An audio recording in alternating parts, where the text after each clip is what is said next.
Good morning student. आज हम class 6 के तृतीय पाठ शब्द परिचय का अध्ययन करेंगे। शब्द परिचय यानी शब्दों का ज्ञान या उसके बारे में जानना। एतत्, यहाँ पर आपको कुछ शब्द दिए गए हैं, जैसे कि स तोते सा तेता जो शब्द रूप चलते हैं वैसे ही यहाँ पे आपको शब्द दिए गए हैं। यह उसका अंतिम भाग यहाँ पर दिया हुआ है जिसका हम अध्ययन करेंगे। एतत् किम यानी कि यह क्या है, क्योंकि यह जो है नपुंसकलिंग के लिए प्रयुक्त हुआ है, इसीलिए यहाँ पे एतत् लिखा गया है कि एतत् किम, यह क्या है। एतत् खनित्रम अस्ति, यह कुदाल है। श्रमिका खनित्रम चलयति, श्रमिक जो है वह कुदाल चला रहा है। तद किम, तत् किम, अब जो स वाला जो शब्द रूप है वह यहाँ पर दिया हुआ है सह का, तो उसका नपुंसकलिंग तत् है। तत् किम, तत् यह क्या है। तत् विश्राम गृहम् अस्ति, यह विश्राम गृह है यानी ठहरने का घर है या स्थान है। किम अत्र भित्तिकम अस्ति, भित्तिकम का मतलब होता है घेरा या दीवार। क्या यहाँ दीवारें हैं। अत्र भित्तिकम न अस्ति, यहाँ पर कोई भी दीवारें नहीं हैं। एते के, यह क्या है। एते उंगली, ये के स्थ, यह अंगूठी है। उंगली का मतलब होता है अंगूठी। स्वर्णकार अंगुलिके रचेति, कि जो स्वर्णकार है, जो सुनार है, वह अंगूठी की रचना कर रहा है। ते के, यह क्या है। ते बस याने, क्योंकि ये बहुवचन है तो यहाँ ते हो जाएगा। यह सब बस यान है। ते बस याने कुत्र गच्छत, यह सभी बस यान कहाँ जा रहे हैं। ते रेल स्थानक गच्छत, यह रेल स्थान की तरफ यानी रेलवे स्टेशन की तरफ जा रहे हैं। एतानि कानि, यह क्या है। तानि करवस्त्राणि सन्ति, यह जो है वह रुमाल है। करवस्त्राणि मतलब रुमाल है। किम एतानि पुराणी, यह जो सारे हैं वह पुरानी का मतलब होता है पुराने। क्या यह सब पुराने हैं। न एतानि तु नूतानि, नहीं यह सभी नए हैं। तानि कानि, वह क्या है। तानि कदली फलानि सन्ति, कदली फलानि मतलब केले के फल हैं। कि तानि मधुराणि, क्या यह मीठे हैं। आम यानी हाँ। तानि मधुराणि पोषकाणि च, हाँ यह मधुर भी है और पौष्टिक भी हैं। अब हम इसकी शब्दार्थ करेंगे। एतत् यानी यह, विश्राम गृह यानी विश्रामालय, अत्र यानी जहाँ पर रुक करके विश्राम लिया जाता है, थकान दूर की जाती है, उसे विश्राम गृह कहा जाता है। अत्र यानी यहाँ, भित्तिकम यानी घेरा या दीवार, खनित्रम यानी कुदाल, श्रमिका यानी मजदूरनी, चलयति यानी चलती है, एते यानी ये दोनों, बस यानी दोनों बसें। कुत्र का मतलब कहाँ, गच्छत का मतलब जा रहे या जा रही, रेल स्थानम का मतलब रेलवे स्टेशन, अंगुलिके का मतलब दो अंगूठियां, स्थः का मतलब है, स्वर्णकार का मतलब सुनार, एतानी यानी ये, कदली फलानी केले के फल, मधुराणी यानी मीठे या अच्छे, पौष्टिकाणी का मतलब पोषक, कर वस्त्राणी का मतलब रुमाल, पुराने का मतलब पुराने, नूतानी का मतलब नए। अभ्यास कार्य करेंगे अब हम इसका। तो इसमें आ जाएगा फलम, आपको उच्चारण करना है। फलम गृहम पात्रम पुष्पम द्वारम विमानम कमलम पुस्तकम सूत्रम छत्रम भवनम जलम। अब हम चित्राणि दृष्ट्वा उच्चारित यानी चित्रों को देख के हमें उनका उच्चारण करना है। तो पर्णम यानी कि पत्ता, क्रीडकम का मतलब खिलौना, नारिकेलम का मतलब नारियल, संगणम का मतलब होता है, संगणकम का मतलब होता है कंप्यूटर, वातायनम का मतलब होता है खिड़की, सोपानम का मतलब होता है सीढ़ियाँ, उद्यानम का मतलब होता है बगीचा, उपनेत्रम का मतलब होता है चश्मा और कंगणतम का मतलब होता है कंघा। अब आपको वर्णों को संयोजित करके और फिर उनको पद कोष्टक पद में लिखना है। अब आपको लिखना है, जैसे इसमें लिखा हुआ है व्यंजन के, व्यंजन में आपको वर्ण विच्छेद कैसे करना है तो वो यहाँ पे लिखा गया है कि किस तरह से करते हैं।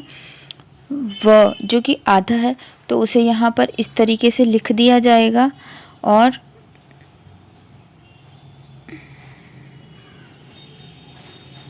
यहाँ पर व को लिख दिया गया है। चूँकि व यहाँ पे आधा है इसलिए इसके नीचे हलंत लगा दिया गया है। फिर य यहाँ पे लिख देंगे। य में से जो स्वर है अ उसको निकाल देंगे और उसको इधर लिख देंगे अ। तो व में से य में से अगर अ निकल जाता है तो य आधा रह जाता है। स्वर निकलते ही व्यंजन आधा हो जाता है तो इसके नीचे हलंत लिख दिया गया है और इसका जो स्वर है उसको अलग लिख दिया गया है अ को। फिर इसके बाद में ज का भी अ हम अलग निकाल देंगे तो इसके नीचे हलंत लग जाएगा क्योंकि स्वर निकलते ही ये आधा हो जाता है। न का भी हम इसी तरह से करेंगे और म का नहीं निकालेंगे क्योंकि म में यहाँ ऑलरेडी लगा हुआ है, इसलिए इस तरह से हम आगे भी शब्दों का वर्ण विच्छेद कर सकते हैं। ये था इसका वर्ण विच्छेद। और वर्ण संयोजन जो है वह अलग होता है। इन वर्णों को ही संयोजित रूप में लिखना वर्ण संयोजन कहलाता है। अब हम आगे करेंगे इस तरह से ही। तो ये हो जाएगा खन्नित्रम, ये हो जाएगा पुराणानी, पोषिकाणी और कंगणतम। ये इस तरह से आपको शब्दों को एक करके लिखना है। जैसे कि हम पुराणानी का देखते हैं उदाहरण के लिए, प उ तो उ की मात्रा लग जाएगी, र का आ हो जाएगा रा, ण णा और न और छोटी ई है इसलिए छोटी की मात्रा पुराणानी, पोषकाणी। इसी तरह से आगे भी शब्द बनाने हैं। फिर व्यंजन, फिर इसी का ही दूसरा है जिसमें आपको वर्ण विच्छेद करना है। पहले आपने वर्ण संयोजन किया था, अब हम वर्ण विच्छेद करेंगे।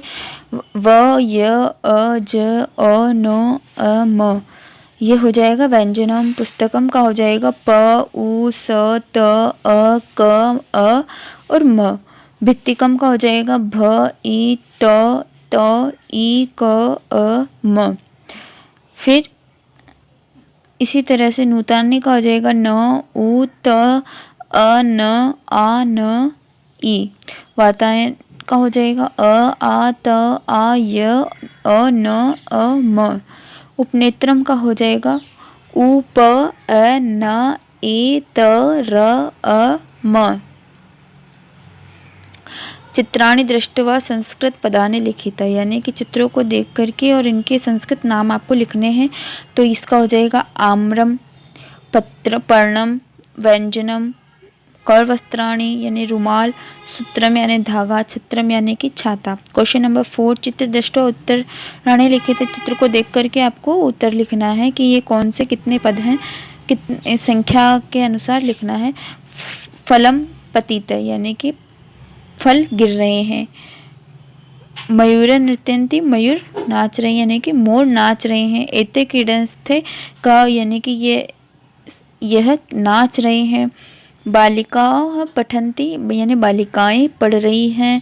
पुस्तकानि विकसितानि यानी कि पुष्प जो हैं वह खिले हुए हैं। निर्देशानुसार वाक्यानि रचिते, वाक्यों की रचना करनी है आपको। जैसे एतत् पर्णस्थ, तो उसको बहुवचन में आपको लिखना है एतानि पर्णानि सन्ति। मयूरा नृत्यन्ति, इसको बहुवचन में लिखना मयूरा नृत्यन्ति। एतानि यानानि, तो इसको द्विवचन में आपको लिखना है एते यानम। छात्र लिखतः, बहुवचन में आपको लिखना है छात्रा लिखयन्ति। नारिकेले पतित यानी द्विवचन में आपको लिखना है नारिकेले पततः। उचित पदानि संयोजय वाक्यानि रचयते, आपको उचित वाक्यों की यहाँ पर जो है मिलाना है इनसे। तो इस तरह से हम मिलाएंगे। कोकिले यानी कुंजित, पवन का यानी जो बहती है, पुष्प जो है विकसित होते, खग यानी उत्पत्तित, मयूरा जो नाचते हैं और सिंह जो है वह गरजते हैं। इस तरह से आपको इस चैप्टर को करना है।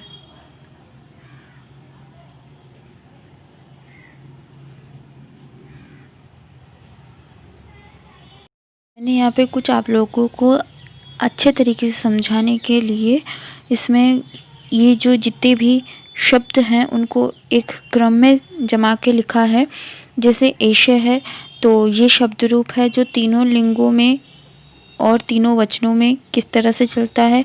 अकारांत पुल्लिंग में ये एषे, एतो, एते चलता है। अकारांत स्त्रीलिंग में ये एष्या, एषा, एते, एता चलता है। अकारांत नपुंसकलिंग में एतत्, एते, एतानि चलता है एक वचन, द्विवचन और बहुवचन में। इसी तरह से यह भी स शब्द रूप भी चलता है एक वचन, द्विवचन, बहुवचन में। तीनों लिंगों में स, त, ते, सा, ते, ता, तत्, ते, तानि। तो इस तरह से आप लोग इसको लिख सकते हैं कि हम यह को कैसे लिख सकते हैं और वह को तीनों लिंगों में तीनों वचनों में कैसे लिख सकते हैं। एषः का मतलब होता है यह और सह का अर्थ होता है वह। तो आप लोग इस तरह से इसको अपनी कॉपी में उतार लीजिएगा।